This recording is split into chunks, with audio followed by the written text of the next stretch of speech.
ask about any investigations into the possible leak of hacks of that IRS data. The Justice Department and its components have failed to fully and completely respond to every letter I've written, and with the exception of one ATF matter, the Justice Department has failed to produce records that I've requested. As one easy example, for the Justice Department, on January 19th, 2021, then President Trump issued a memorandum to the Attorney General, Director of National Intelligence, and the Director of Central Intelligence Agency. That memo directed them to declassify certain Crossfire hurricane records for the public dissemination. Since February this year, my staff and Senator Johnson's staff have requested an update from the Justice Department on what's been declassified.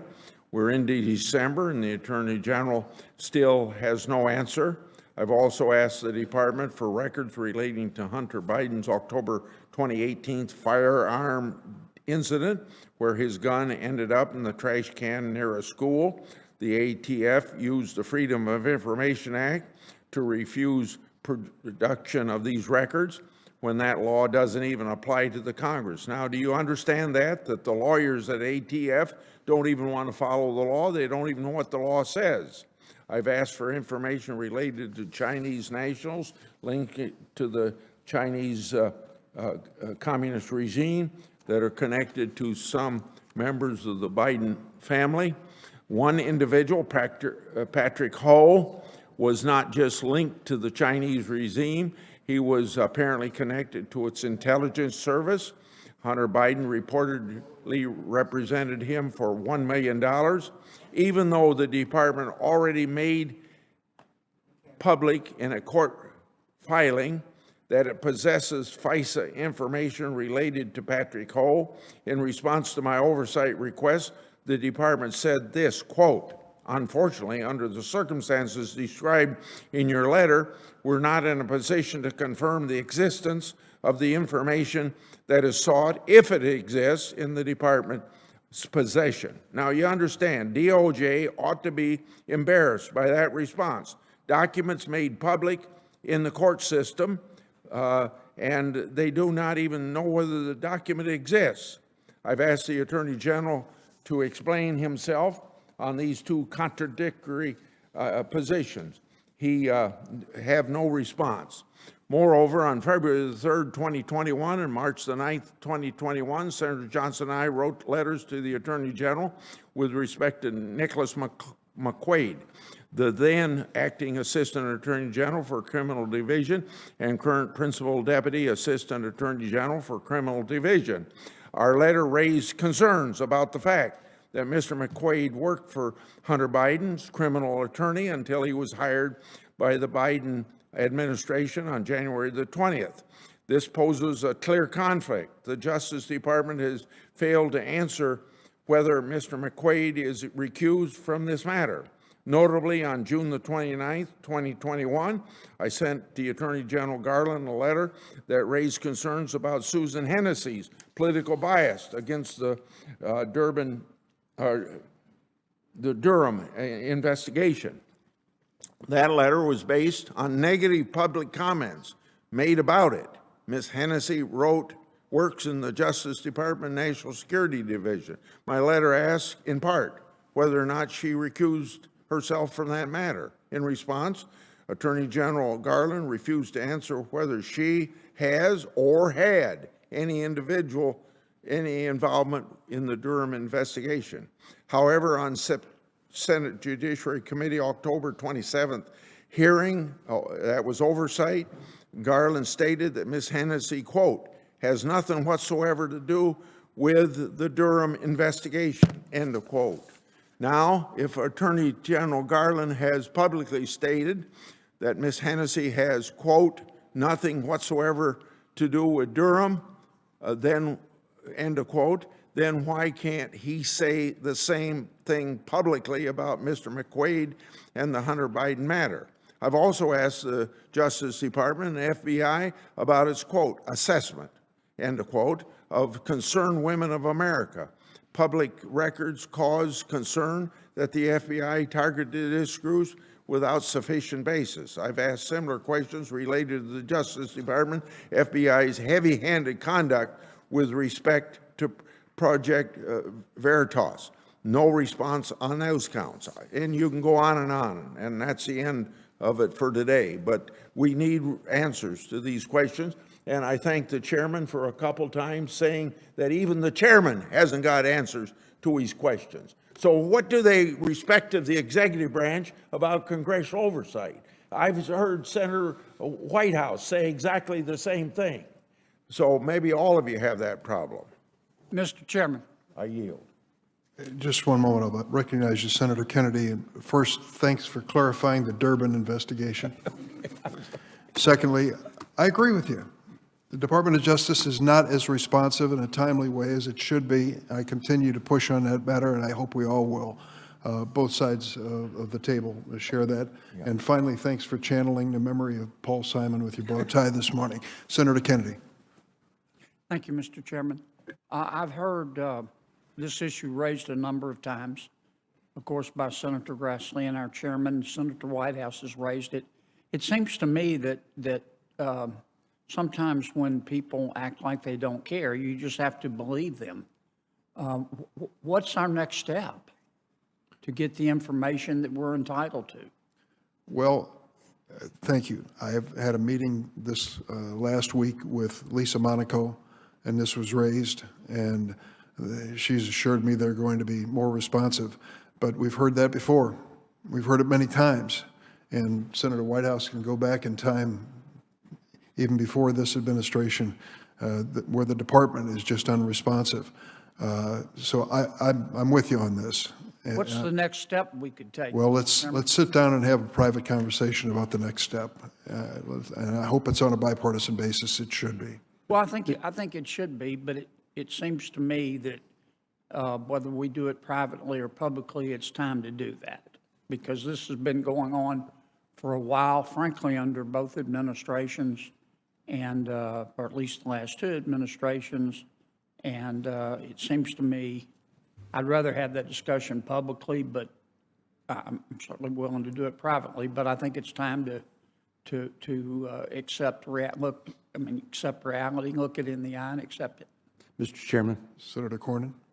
Mr. Chairman, let me just join you and Senator Grassley, Senator Kennedy, and others in expressing my concerns about the Department of Justice not showing up at hearings where they have relevant testimony to offer. They've done that on numerous occasions. Just given the Heisman to the committee, I think the only reason the Department of Justice doesn't answer our letters and the FBI is because we let them get away with it. I think there are tools potentially available to us to make that decision uncomfortable one for them. And I, for one, would join you and Senator Grassley and any other colleague who would hold their feet to the fire. And I agree with you, this is not a partisan issue, because we've seen the same sort of contempt or disdain for our oversight responsibilities from Republican and Democratic administrations. I would note that the January the 6th Commission has exercised at least one tool potentially available, and that is a contempt of Congress citation. And I think that there are tools available to us, and I would join with you and others in having a conversation privately first to try to figure out what makes the most sense, what's likely to be the most successful. But I agree with Senator Kennedy that we ought to, at some point, make this public so that everybody understands what we're doing. The final thing I would say is one of the things I'm proudest of on this committee is the work I've done with Senator Leahy on the Freedom of Information Act. The public does have a right to know, and Congress has a right to conduct oversight. And this idea that that departments of the federal government in the executive branch can just simply ignore us is just not acceptable. And so I want to be a part of whatever it is that gets us to a solution here. but I suggest there are a number of tools available to us, and I'm for using them all. Thanks, Senator Cornyn. And Would the senator yield? May I ask the Right? senator? Well, I wanted I to have Senator Whitehouse seeking recognition too, but Senator Kennedy, would you like to follow I up? just wanted to ask Senator Corner a question. What different tools, Senator, are available to us? Well, I noticed that, of course, these agencies depend upon the Congress for funding. That's a rather blunt instrument, but available. And I would just note, as I said, that the January the 6th Commission has already issued subpoenas to witnesses who refuse to show up, and they've been criminal contempt charges filed against some of them. And we don't know how that's all going to get sorted out based on claims of privilege and the like. Obviously, the courts are going to finally decide that. But I think there are tools like that, and I'm not suggesting any specific one at this point. I'm just saying that being ignored is not acceptable. May I suggest, Senator Leahy and Senator Whitehouse have asked for recognition. Let's ask the staff on both sides to do a listing of pending requests for information from the Department of Justice and see what we have before us. I think it's going to be a lengthy list.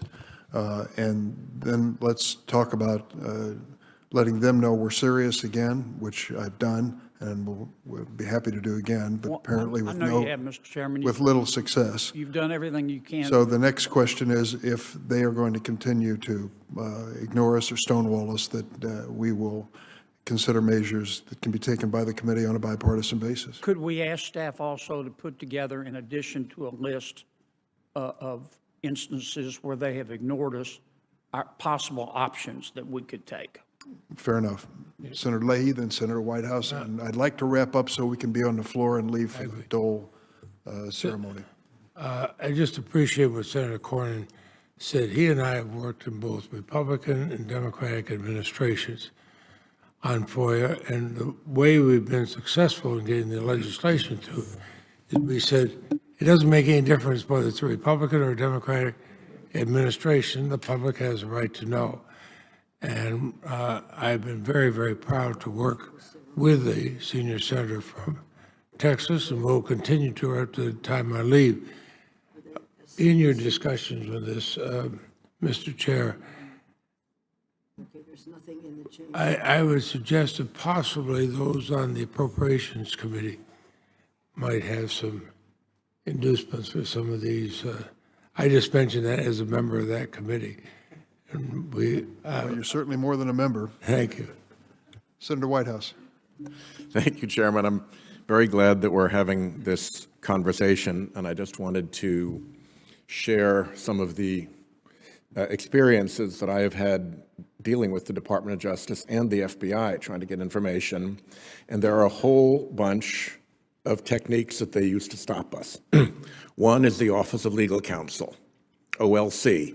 For instance, coming up with the idea that the Department of Justice doesn't have to answer any questions of members of the Judiciary Committee, except the chair. Thankfully, when Senator Grassley was chairman, he said that's a stupid idea, and I don't accept it, and we're going to expect answers to all of our questions. But that was the position that the Department of Justice Office of Legal Counsel took. They have also asserted to me that answers to our questions have to go through some complicated interagency process. And of course, they managed to have the interagency process last long enough that it gets through a Congress. And then they take the position that despite the fact that we're still here and the question is still pending, the end of a Congress erases the board of all our questions, and we have to go back and ask them all over again and restart the clock and presumably restart the interagency process. I've been told that OMB has to sign off on some of this stuff, and as we know, the White House exerts political control over OMB. There's no reason whatsoever for an answer from a senator, answer to a question from a senator by DOJ to have to be routed through OMB, but they have told me that. They have repeatedly refused to answer our questions because of FOIA exemptions, and as Chairman Grassley just pointed out, FOIA does not pertain to the relationship between this committee and the Department of Justice. But I recently wrote a brief in a FOIA case making the argument that we had a stake in this because the department so regularly treats us as a simple FOIA applicant and won't answer questions. And the last, of course, is the wild views of executive privilege that were taken during the last administration, sometimes just stamping a document constitutional privilege and saying we're not going to answer, which is difficult because in the process between the executive and legislative branches, the Department of Justice is supposed to intermediate that process of accommodation that courts have described. And when the Department of Justice itself is not intermediating, but is simply doing the bidding of the worst instincts of the executive branch, then the whole so-called accommodation process completely blows up. So over and over and over again, we have these situations in which these supposed rules are put in the way of our oversight that have no real basis. And the thing that's most frustrating about all this, Mr. Chairman, is that when it suits the interests of the department and when it suits the interests of the president, none of this seems to be a problem. I ask my colleagues, you can imagine situations in which you'd be just as irritated, but while I couldn't get basic policy documents, clearly FOIA-able basic policy documents from the FBI for years, it got so bad that Senator Graham, Chairman Graham, actually called in the DAG to meet with me to say, what the hell is going on? Why aren't you answering these? At that same time, there was an open sluice gate, a complete fast lane for anything that Republicans on this committee wanted related to Crossfire Hurricane. Side by side, you had an FBI traffic jam blocking all answers to my questions, while right over there was the Speedway fast lane for everything that had to do with Crossfire Hurricane. So the selective nature of the application of these phony baloney excuses for not complying with us is just as frustrating and I think perhaps even more telling than the phony baloney nature of the excuses. So yes, Chairman, thank you for your work and leadership to get us there, and I hope that we can solve this problem in a way that has a lasting solution. Thank you, Senator Whitehouse. Does anyone seek recognition to speak on Ms. Dawn Eisen's nomination to serve as U.S. Attorney for the Eastern District of Michigan? If not, on favorably reporting the nomination of Dawn Eisen to be U.S. Attorney, all those in favor say aye. Aye. Those opposed, nay. The majority of the members present having voted in the affirmative, the ayes have it. The nomination will be favorably reported to the floor. We now turn to S26. Mr. Chairman. Senator Hawley. Be recorded as a no. Senator Hawley will be recorded as no on Ms. Eisen. Senator Blackburn will be recorded as no. Senator Cruz will be recorded as no. Any others?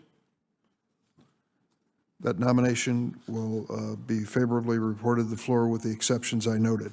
Thanks for watching, and if you haven't already, please consider subscribing to our channel. And while you're at it, please leave us a comment. Thank you for watching.